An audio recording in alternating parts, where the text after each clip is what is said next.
রোজা এগিয়ে আসলেও সংকট কাটেনি ভোজ্য তেলের। সরকারের পক্ষ থেকে বারবার সরবরাহ স্বাভাবিক আছে দাবি করলেও বাজারের চিত্র ভিন্ন।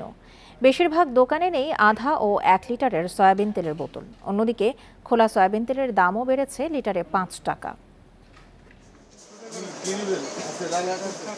রমজানের বাকি আর মাত্র 10 দিন। রোজায় ভাজাপোড়ার রান্না বেশি, তাই চাহিদা বেশি থাকে ভোজ্য তেলের। তবে বাজারে সয়াবিন তেলের সংকট এখনও কাটেনি।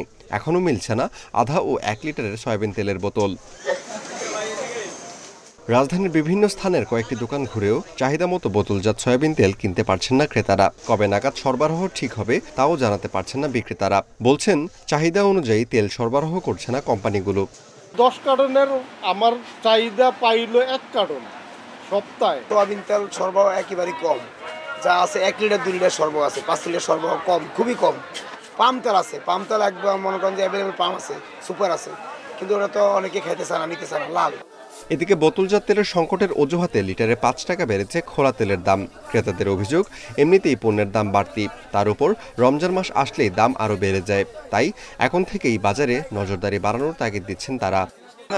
নজরদারি তো দেখতেছি না, নজরদারি দেখলে তো বাজারে সংকট করতেছে, তেল পাওয়া যাচ্ছে না। তেলের সরবরাহটা কমই নেই বলতে গেলে, 2 লিটার 1 লিটার আর হলো পাম অয়েলটা বেশি।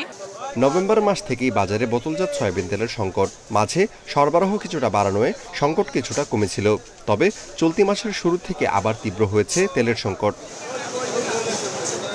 Amirul Islam, independent news, Dhaka.